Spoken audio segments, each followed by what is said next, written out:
Hey, it's casual day here in career counseling land, but don't let that fool you because today's topic is one of the very most important in the toolkit, conceptual toolkit that is, of the career counselor. And that is the work of John Holland and specifically the RIASEC model that he developed. So let's see what we can do about that. Boom and boom. All right. So yes, John Holland, psychologist, brilliant man. Apparently, I don't really know much about his life. There doesn't seem to be anything out of the ordinary here. He starts out as a psychological assistant in the Second World War, kind of gets interested in, the testing thing, goes on to college and graduate school at the University of Minnesota, major powerhouse for tests and measures and that sort of thing. And then, spends really the next 20 years developing and testing the parameters of his major theory. And this is his life's work. It is, I would say, hands down, the most influential of the trait and factor approaches to career counseling. Probably the work adjustment theory, also developed in Minnesota, would be the number two. But you see a lot more about Holland's work these days. So, he developed the theory in a very sort of formal and elegant sort of way, beginning with several postulates, if you will, assumptions. He postulates that our choices of occupations are not random, but are rather, in some sense, expressions of who we are, of our personalities. Furthermore, that people who work in the same occupation will tend to have similar personalities and somewhat similar life histories, that sort of thing. Now, but look, we're not saying all electricians are alike, all psychologists are alike, anything like that. What he's saying is that there's sort of a general grouping, a kind of a career identity, which, in addition to involving the expertise and the tasks that people in the occupation perform, seems to include some frequently encountered common elements in their personalities. And because of this, they will respond similarly in many problem-solving situations, including taking a psychological test. Right? And finally, and importantly, this is true of all the trait and factor theories. How successful you are and how much you are willing to stay in the occupation that you enter is going to depend, at least in part, on the goodness of fit, the congruence between your personality on the one hand and the work environment on the other. So, that's where we begin. And so what he's saying fundamentally here is that occupations are not just a set of skills that we acquire and implement, but rather they are ways of life. They are expressions of our personalities and perhaps also influence our personalities in turn. So the people portrayed here are not simply dressed the way they are and performing the tasks they're performing because that's what they're told they have to do. They actually, we hope, find something congenial about it, something that fits with who they are. And of course, always reminding folks what we're trying to do in career counseling, especially with young adults and adolescents, is to avoid this dreaded scenario. The person who's coming to the horrified realization that here they are, a 40-year-old person trapped in an occupation chosen by an ignorant 18-year-old. So, pursuing Holland a bit further, he suggests that at least in our culture, where he's American, people can be categorized broadly into 6 main types. If you've ever encountered me somewhere else, you know that I always have to say this: no personality typology is going to be entirely accurate because they're all grossly oversimplified. There are not 2 or 3 or 6 or 7 or 12 types of people. The ways in which we differ personality-wise are better conceptualized for the most part as dimensions that we vary on. But Holland's no fool. He is not actually going to argue that there are exactly 6 types of people in the world and we're all one of the 6. As you see, his model allows for considerable variation within that. But okay, we're going to start with the 6 ideal types, prototypes, Platonic ideal forms, whatever. And he also says that environments, meaning in this case work environments, can also be categorized into the same 6 main types. You see, so what happens or should happen in our lives is that we are searching for the right environment, an environment that will allow me to do the things I'm interested in, do the things I'm good at, and in general, fulfill my values in life.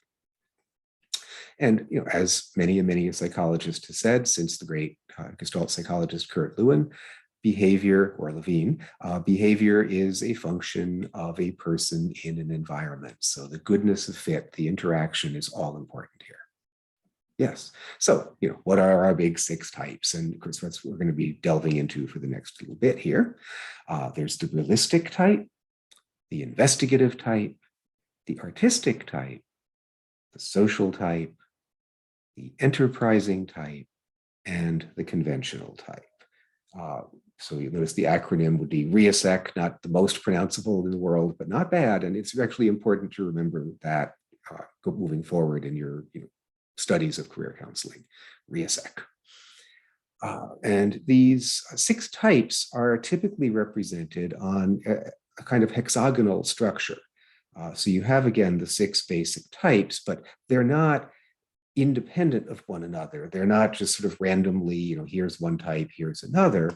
Rather, they do relate to one another in certain ways. So, if you look at how the hexagon is laid out, clearly some types are closer to other types than to the others. So realistic is close to investigative and close to conventional, not as close to artistic or enterprising, and quite distant from social. And this is a way of visualizing what is expected to be different degrees of relatedness or relationship amongst the types.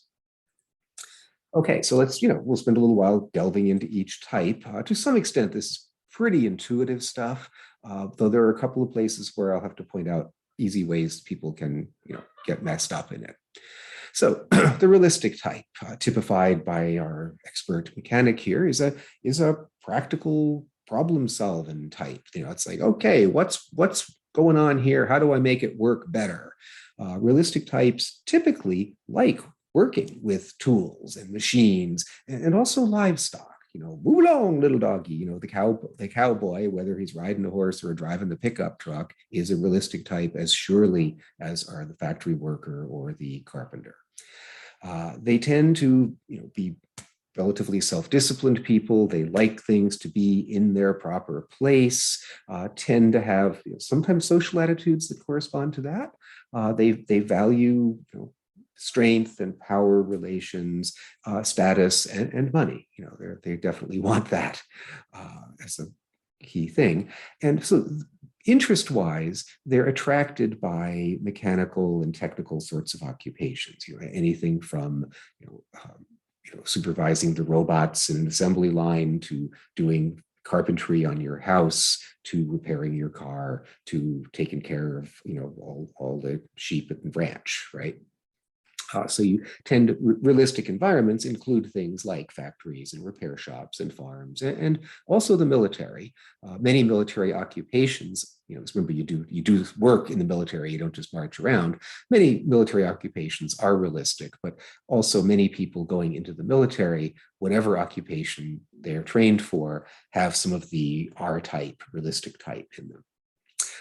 And sort of the opposite end of the world for the realistic type is all that emotional and relationship stuff. That's kind of like alien and ewy to a lot of them. Now, next we have the investigative type. The investigative type is in search of truth, fundamentally. They like working on problems which have an intellectual quality. How does this stuff fit together? What makes it tick? That sort of thing. So investigative types are often attracted by science, mathematics, logic, those sorts of things. They like to analyze problems. They like complexity. They thrive in it. So you often find them in academia. You often find them in laboratory settings. Surprise, surprise. Notice there is some overlap with the adjacent R type. solving problems, right? And the the investigative type rather, is often using scientific apparatus, which is a kind of tool and machinery. But there's also something different going on here in that the investigative type is, again, really more in pursuit of interest, of truth. The ideas capture their interest rather than having a straightforward, practical side to things. So there's similarities and differences when you look at adjacent types. As a side note, I want to say that almost all really, of the tests that we use to identify people in the RIASEC system, in my opinion, overemphasize the science side of the investigative type. So people who really are investigative, but whose interests are less purely scientific or less quantitative, will often not obtain as such high scores on the tests because there's so much in it about like chemistry and and physics and laboratories. But what if your natural inclination is to be an historian or even a naturalist? Those are also, in part at least, investigative fields. Next, we have the artistic type. A for artistic. And here, again, you have somebody who's looking for underlying patterns. What one could say is beauty, although obviously not all art is aiming for beauty, but it is aiming for patterns that stimulate the viewer or the listener, that make something happen in them. Right? So they like working on creative challenges. This is the most non-conforming and imaginative type, both in their work habits and often in life. The stereotype of the bohemian artist has some truth behind it. So often, yes, these people are attracted by what you would call the arts, visual arts, literary arts, performing arts, music, theater, dance, also culinary arts, very importantly, can fall under this heading. So you tend to find them in studios and theaters and libraries. Library is a great refuge for a literary artistic type, by the way, I can say from personal experience. The clear overlap with the investigative type is that you have people who are very independent-minded. They're not that concerned with social conformity or status hierarchies or that sort of thing, who are pursuing universals, underlying patterns, truth and beauty, more for their own sake than for anything else. Yeah, we want to earn a living, but it's almost more important to be doing what you want to be doing and finding out, discovering things, than it is to be making a pot of money. Where the artistic type is quite different is that they're much less engaged with precision and logic and that sort of thing, and much more kind of holistic, intuitive in their thinking, a greater aesthetic sensitivity. Not that investigative types lack that altogether. Any mathematician will tell you that there are beautiful proofs and ugly proofs of mathematical principles, but for the artistic type, this is central. It's not just a desired quality, it's the desired quality. This brings us to the social type. This is the one type whose name sometimes misleads students because the word social naturally in many contexts means that you're a sociable person, you like hanging out with people. It's important not to confuse that meaning with what's going on here. The social scores on measures of Holland's social interest do correlate to some extent with extroversion measures. They correlate even more with agreeableness. You may have caught the phrase social interest there, and that would actually take you back to Alfred Adler if you're a real student of the psychotherapy theories and that sort of thing. Think pro-social. What these people want to do is to do good for others. They want to be helpful. They typically are, again, somewhat outgoing. They like working with other people in a cooperative way, not a command and control structure, not a competitive way, but working together for the good of others. So again, they tend to be empathetic people, kindly sorts, friendly sorts, and so forth, and are often attracted, naturally enough, by helping professions. So you find lots of the social type in education, teaching, at whatever level, counseling and psychotherapy-related fields, of course, the ministry, priesthood, rabbinical studies, etc., are also attractive, assuming that the belief structure is there as well.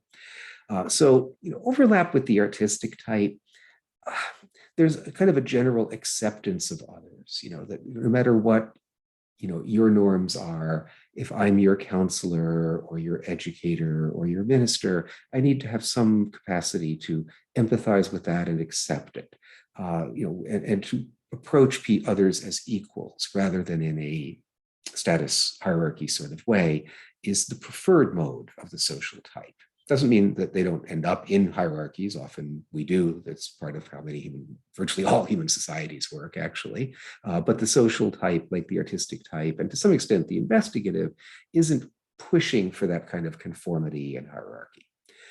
Where they're quite different from the artistic type, of course, is that instead of being focused on the act of creation, on their own, self-expression, the social type is more focused on helping the other person.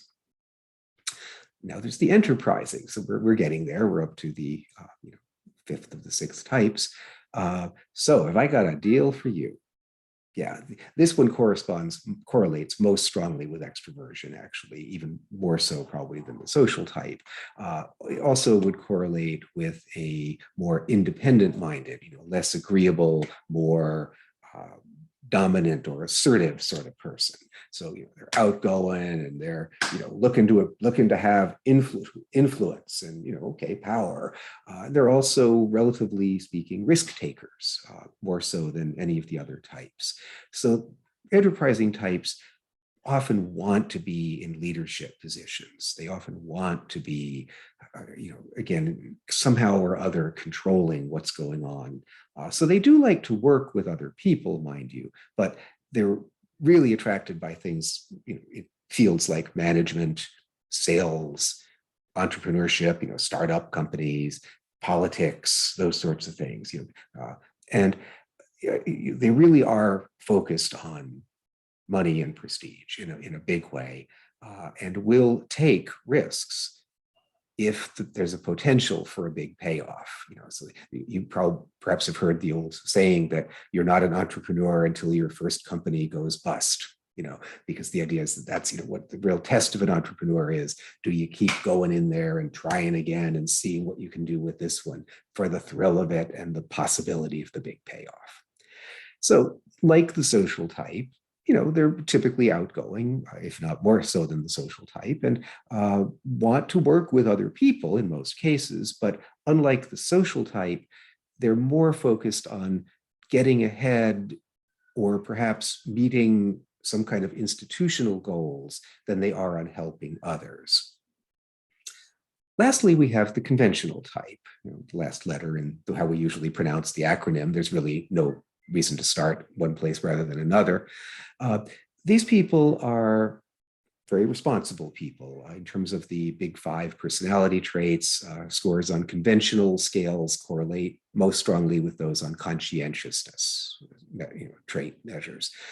So they tend to be persistent people, efficient on the job. Also, they tend to be the most conforming of the types, the most sort of staid and living within the rules of the society and the hierarchy and that sort of thing, sometimes even a bit inhibited that way. Now, these tend to be productive workers because they focus on the task, they get to the task, and you tend to find them most often in administrative roles. So you find a lot of them in businesses, in all sorts of administrative roles, whether it's the accounting department or the IT department, or simply doing secretarial work. Not that that's simple, by the way. You find a lot of them in the civil service, all those sorts of things. The conventional type typically likes working with data on practical, well-defined problems. Let's figure out how the cost flow is going. Let's figure out, if you're working with on enrollment management at a university, let's figure out what the feeders are, where we're getting our referrals from, what's the conversion rate of those who express interest to those we actually enroll, what's our retention rate from the first to the second year, that sort of task, right? And so they tend to like machinery that has, that helps them to process data. Way back in the day, that might have meant an abacus and later a typewriter. Today a great deal of this would be computers and still to some extent photocopiers and that sort of thing. Notice there is overlap with the enterprising type in that they tend to be business minded. You find them in the same kinds of organizations.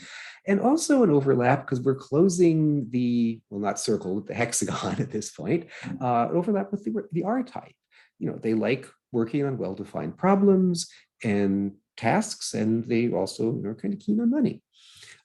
They're not, though, like the enterprising type in that they tend to be much more cautious. They're not risk takers. And they're distinct from the realistic type in that in their preference for working with data, facts and figures rather than physical stuff. So there's the 6 main types. Now remember the hexagon, just reminding you of this. The interest types that are adjacent have some things in common. Those at opposite ends are not exactly negatively related, but they are very much unrelated. Really in some ways they are opposed.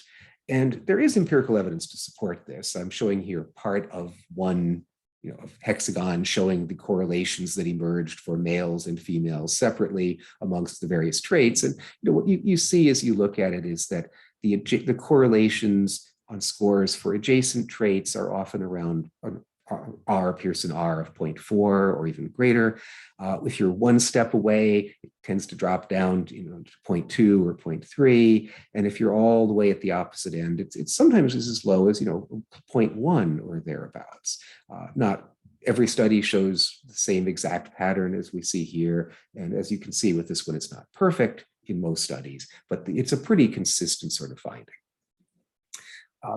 People have tried to come up with simplifications of the Holland model. What is there a simpler underlying structure? 2 main approaches that are out there are illustrated here. One idea is that there really are 2 independent dimensions, and you're making kind of a circumplex around them. One is, would you rather work with things or work with people? Right, so that realistic is the thing person, and the social is the people person, and the other dimension is, would you rather work with ideas or would you rather work with facts? And so pure ideas would be somewhere between investigative and artistic, and pure pure facts would be more conventional enterprising. A second approach that also works, and you get people arguing back and forth and coming up with data to support one model over the other, but I'm not taking a side on that, is that one dimension might be a dimension of sociability, basically extroversion. So the E's and S's are high sociable, and the R's and I's are low. And a second dimension of conformity, something a bit like conscientiousness. So you'd have, the C's at one end and the A's at the other. They work, but the 6 types are useful in practice, and what we're mostly going to be working with. Now, again, I'm just reminding you that the opposites on the hexagon are quite different from one another. So the realistics want to work with things. They're concerned with status and money, and they really don't like the touchy-feely stuff. The socials want to work with people and help other people, help the community, and they're all about feelings, although they're probably not as good at, fixing the broken toilet. So you have really very opposite sorts of interest. Likewise with investigative and interesting. Investigative, it's like ideas, truth, go, follow your line of interest into the world. The enterprising are like, no, you work with people, you got to have influence and win status and that sort of thing. Likewise, the artistic and the conventional are at opposite ends. So you get the idea there. Incidentally, that does suggest that if you're pretty strongly of one type and your work calls on you to do something that's at the other end, that's going to be relatively challenging. Like the real pure scientist who is under pressure to, run the lab and bring in the grant money.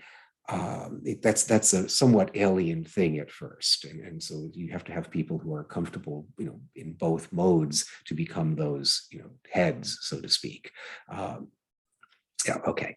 Now, I did say there aren't just 6 types of people, and Holland knew that. But the 6 types become prototypes that we are all supposed to be variants on. And the way this is represented in Holland's work is as code types. So you're probably not well characterized by just R or just S or what have you. In practice, we probably want to say that you've got 2 or 3 of the interests relatively strongly developed and 3 or 4 not so strongly developed. So what you get are what are called code types. And these will be the scales on which you got the highest scores. And they'll be listed in order of how high your test score was. So you could be, for example, an RIA, that sort of thing. In counseling contexts, we generally use 3-point codes. There is an exception to that, which is if people really only express even a moderate degree of interest in 1 or 2, and everything else is like yuck, then you might use a 1 or a 2-point code. But for most of us, you're going to have a 3-point code. So you have your SEC people and your REI people, and I happen to be an SIA person, and so forth and so on. Though again, there are some people who just only 1 or 2 things have any interest for them. In research settings, if you read that literature, you're going to find that the 2-point codes are used more often, mainly because you can only have so many cells in your study. If you want to have at least 20 people in each little group, if you're using 3-point codes, there's 120 of those codes. You're going to need a humongous sample to do any meaningful work. Whereas with a 2-point code, there are only 30 possibilities there, 6, and then the 5 that you match them with. Okay.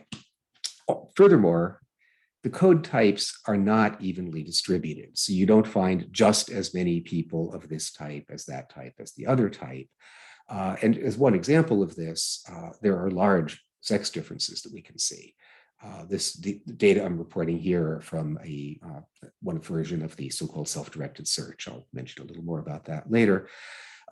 So among males in high school in this study, it was large sample, out of the 30 possible types, 7 of the 10 most popular ones, which was just about half of all the guys in high school, had realistic as one of the 2 top interests.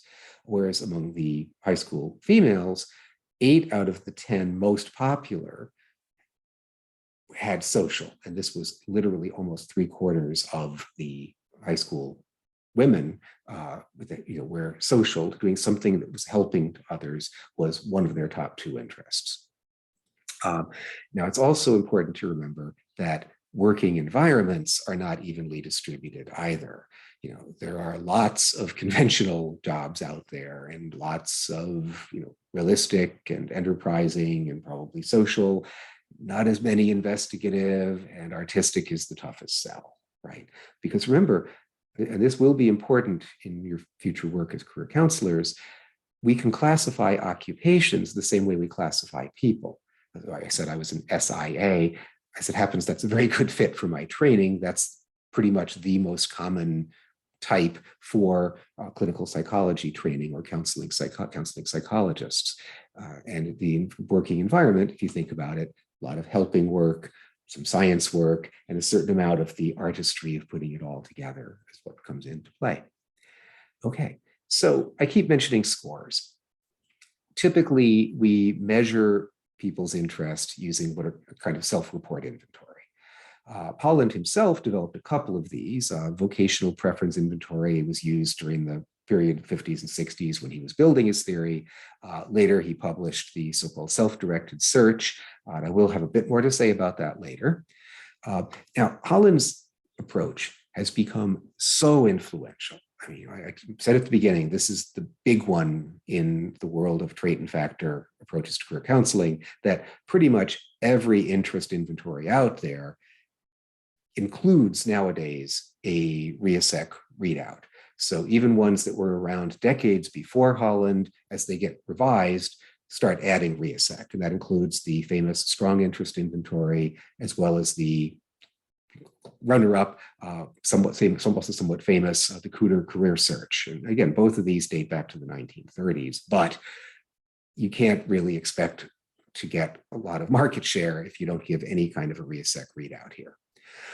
Finally, the federal government has developed a measure which is available through the ONET service online. And in fact, you can look it up. And if you're going to be a practicing career counselor, you can download the materials for a paper and pencil version of this and use it free of charge. It was paid for by taxpayer money, so it's in the public domain. You also could set up an online version, but you don't have to because that's already been done. So at this page, mynextmove.org, you can actually explore your interests and explore occupational possibilities using the ONET measure, which the online version of which is called the Interest Profiler. So this is, I'm just going to show you a few pages from the website here. Here we're about to take it. It's like, if I'm interested, I'm going to proceed. Notice that if you've taken it before and you jotted down your scores, but you want to come back and look at occupations afresh, you can just actually click there and then enter the scores you had. Each item on the measure is responded to on a 5-point Likert type scale. And these are represented by faces, so we don't have to be thinking quantitatively here. There's the bleh face where I really hate that, and there's the ah for I love it, and then you have everything in between, right? So, but it's basically a 5-point scale, and you're going to get scores, 1 to 5. You're reminded as you're about to take it that it's not a test in the sense of there are right and wrong answers. Rather, it is kind of a test, really, but not a test of your abilities. It's a way of your expressing what you're like. This is one page of it. There are several pages. One goes through 5 pages to be exact. And now that you already know the RIASEC model, if you look at the items, it's pretty clear what's going on. Oh, building kitchen cabinets, realistic. Developing a new medicine, investigative. Writing books or plays, artistic. Teaching someone an exercise routine, social. Buying and selling stocks and bonds, enterprising. Developing a spreadsheet using computer software, conventional. So each of the 5 pages gives you 2 examples of what the test taker isn't supposed to know are particular groupings, although it's kind of hinted at by the color coding, isn't it? At the far end, you get your scores, from which you can actually link directly into the ONET database of occupations and find those that are close matches for your interests, which is a tremendous resource. The self-directed search is something that Holland developed, I think originally back in the 70s. It's been updated a couple of times, 4th edition in front of you here. I'm not sure if a 5th has come out. Doesn't change that much. The idea behind the self-directed search is that frequently counselors, like high school guidance counselors or even college counselors, have limited time to provide, in which to provide one-on-one counseling. So they may not be able to actually see you for 5 or 6 sessions of face-to-face conversations. They might only be able to give you, 15 minutes here and 15 minutes there. So the self-directed search is supposed to act as what the name suggests, a kind of substitute for having a dedicated career counselor. You've got a counselor that you can check in with on what's happening if you get stuck, but it's meant to be super easy to go through on your own. So you have the actual interest inventory. It includes some ratings of how good you are at stuff, but it's mostly an interest inventory. Very easy to take. You're just like checking off stuff you'd like or not like, and then adding up the likes in each category, and you get a RIASEC scores, and no fancy conversions to standard scores or anything like that. Then you have 2 supplementary booklets. One of them is actually like an intro to the RIASEC model, so it explains a lot of what I've said today. And the other is an occupation finder, which lists some of the most common occupations corresponding to each of the possible codes you could get. The idea is that the person undergoing this process can do most of it without needing to consult the counselor. You may need to touch base for support on a couple of things, but it's, again, a self-directed search. Very, very good idea. I will say nowadays with the interest profiler available online, with a certain amount of guidance, you can probably do the same thing using the ONET resources, though there's still a certain appeal to the old paper and pencil booklet. All right, 3 big concepts, and then we'll be just about done. These are always good moments. I have to do these transitions, always good moments for people who need to log off and come back another time, because this could get long otherwise. 3 big concepts. First, congruence. This refers to the goodness of fit, basically. How close is your working environment to your set of interests? And the underlying hypothesis here is that higher congruence is a good thing. You are more likely to thrive if the occupational demands match your interests. Thriving meaning do well and like it, ergo stay the course.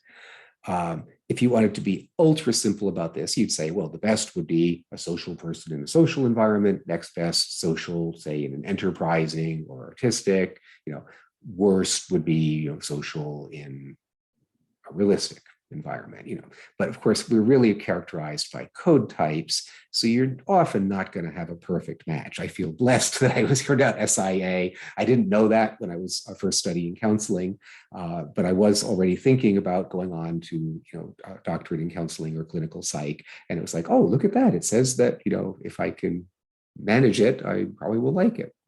Surprise, surprise. But you don't have to have a perfect match to like what you're doing. Now, if you're a counselor, you generally just kind of use your judgment. Does this look kind of like that? If you're in a research setting, you can use one of these fancy measures, the Zehner-Schnull, which is kind of fun to say, or I'm not even sure how to say this one, I should know the person's name, but it's the Hexagon M index, which is a little better. The Zehner-Schnull just looks like this. I'm not going to belabor it. You get a different number of points depending on how similar, your code is to the code for the occupation. It's crude, it's imperfect, but it's better than nothing. We're not going to bother with the Hexagon M index. It's a much fancier thing. The fact is, though, we do often have to make some difficult choices. We may find that there isn't perfect match that's accessible to us, or sometimes that there can be a little bit of a disconnect between our interests and some of our other values. I like the work, but I also want to make money, and I'm not making as much as I would like. There can be a tough choice to make there. But anyway, congruence is a good thing. Higher congruence is a good thing. Differentiation is also thought of as a good thing. If you kind of visualize the scores on the test, like one of those zigzaggy lines, it's sort of like how sharp is it? Are there really clear peaks and valleys here? Or are your high scores a lot higher than your low ones? What that suggests is that your interests are clearly defined. Remember, developing your interests is part of developing your identity. I like this. I'm meh about that. I don't like this other thing. As we become clearer about this and the interests crystallize and become more permanent, they're a part of our identity. It's good to be highly differentiated because it makes it easy for you to say, yeah, that looks like a pretty interesting thing, and also to say, no, not going there, which is great. Right. So, I would know that I could be happy in, an educator's role. I could be, or a counselor's role. I could be happy in a scientific investigative role. I could be pretty happy in a more literary role. I would not be happy as a salesperson in the least. I would not be happy. Most likely, that's probably my lowest one. Let's just leave it there. I would not be happy in a totally routine job either. Conventional is another very low one. So if you have a low differentiation level in a profile, what it suggests is that the person's interests are not that well defined, at least not yet. Of course, if they're young, they may well still be working on it, and that's part of what you as a counselor are encouraging them to do. They haven't crystallized that aspect of their identity, and that's going to make it harder for them to say, I like this and I don't like that. Harder to make decisions about which occupations to look into more deeply, more fully. Now, In this world of low differentiation profiles, though, there are two very different types you can run into. The first possible case is where basically all the scores are high. What they've said is, yeah, that's interesting. Yeah, oh, that looks good too. Wow, yeah, everything looks great. These are people, and you see this more often probably with younger people who are actually enthusiastic and curious about the world, and they've got very broad interests. Everything or almost everything actually does sound pretty cool. So they're not really ready to choose yet. What they're going to have to do, of course, moving forward, since we only get to live the one lifetime, and we're probably not going to have time to practice in more than 1, 2, or 3 occupations in any great depth. 3 is pushing it. They're going to have to make choices and rule out the less appealing options, which as a counselor is something you can work on with them. And it's not that hard to be saying, well, suppose you had to choose this or that. Or get them to look more deeply into what people actually do in some occupations, and then some might start to look less appealing than they did. The other possibility, of course, is that all the scores are pretty low. That's where the person's basically saying, no, ew, why would I want to do that? Why would anybody do that? Yeah, right? So they're basically rejecting everything. Again, this is someone who has not fully developed their identity. They may be in the mode of the sneerer, right? The rejector. They're saying, this is not me, but they haven't yet learned to say, well, maybe this is me. Often they're actually overtly hostile to most work activities, and even to the idea of a work life, like that's just for the man. They're just trying to use you. And often they're actually kind of bored by most activities. You find this not infrequently among your clients who may have more antisocial attitudes and behaviors. So, the conduct disordered youth, or adults with some degree of chronic criminal history, perhaps, substance abusers. That sort of grouping is a frequent place where you run into this. It's much more difficult to work with. No question about it. It's easier to say, gee, you have all this, let's whittle it down, than it is to say, wow, we have nothing, let's try to build something. But it's what you'd have to try to do. The third major concept is consistency. Unlike the others, this one is not a good guy, bad guy thing. What we're speaking to here is how close together are your top interests, basically. And often in research, again, you just think of the top 2. So if they're adjacent, if you're an artistic social or an enterprising conventional, that's high consistency. If they're one step removed, like my social and investigative, that's medium. If they're at the opposite sides, like conventional artistic or artistic conventional, that's low consistency. Now, again, it's not a good guy, bad guy thing. We don't want to make our clients change their interests, become more consistent. There's nothing wrong with having interests at opposite ends here. The challenge, though, is that there aren't going to be many occupations that involve both of those opposite sets of interests. I'm not saying none. There could be things that work out. I mentioned before, like what about the scientist who's going to also be an active seeker after grants and manager of a laboratory? Well, okay, the investigative and enterprising are there, right? What if I'm realistic and social? I really want to help kids, but I love working with tools. Well, there are shop teachers, so it's not impossible, but there just aren't as many occupations or as many jobs that do it. So what clients will often end up needing to do is to make the decision of which of the directions they're going to seek an occupation in and how they're going to organize their life so that they can also fulfill the other interest. I hope he never watches this, but a good friend of mine from high school has actually strong interests in, I think, there's investigative, I think, is in there, but conventional, investigative, and artistic. And so there are, of course, more occupations that are conventional in nature. So, he chose to pursue that line. He's mathematically minded, became an actuary, but he's always continued with his artistic interests. He plays funky saxophone, and so there aren't that many saxophone playing actuaries out there. So if anyone knows him, you're going to know who I mean. But that is a way of doing it. And that's what Blue Fox here is trying to deal with. Poor Blue Fox, what job is the least awful? And then the mean career counselor says, you can't do that, choose something you like. Blue Fox likes art. He says, oh, well, get a day job, do art in your free time, which of course brings poor Blue Fox back to the original question, which job is the least awful? Okay, Holland, we're about wrapped up now. Holland's theory enjoys a pretty solid evidentiary basis. Again, as I said before, not everything comes out perfectly, but the results in general are pretty supportive of the model. And in practical terms, it works quite nicely. Among a few of the research findings, people who are more congruent with their college major are more likely to stay with it. Likewise, people who are more congruent with their occupation are more likely to stay with it. And you also find, interestingly, that most people in given occupations do cluster around similar code types. Not that we're all identical, but similar.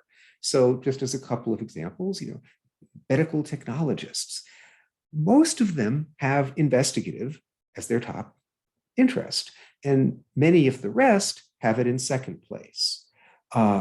Social is also frequently present, usually in second or place, occasionally first place. And it's very rare to have anything other than I or S in the first place. Career counselors, surprise, social, they're helpers after all. You're helpers to be if you're students currently. And most of those who don't have it in first place have it in second place, right? The other ones that tend to be strong among career counselors tend to be enterprising or artistic. What you rarely find in career counselors are strong conventional or strong realistic interests. Lastly, I always like to throw this one out there.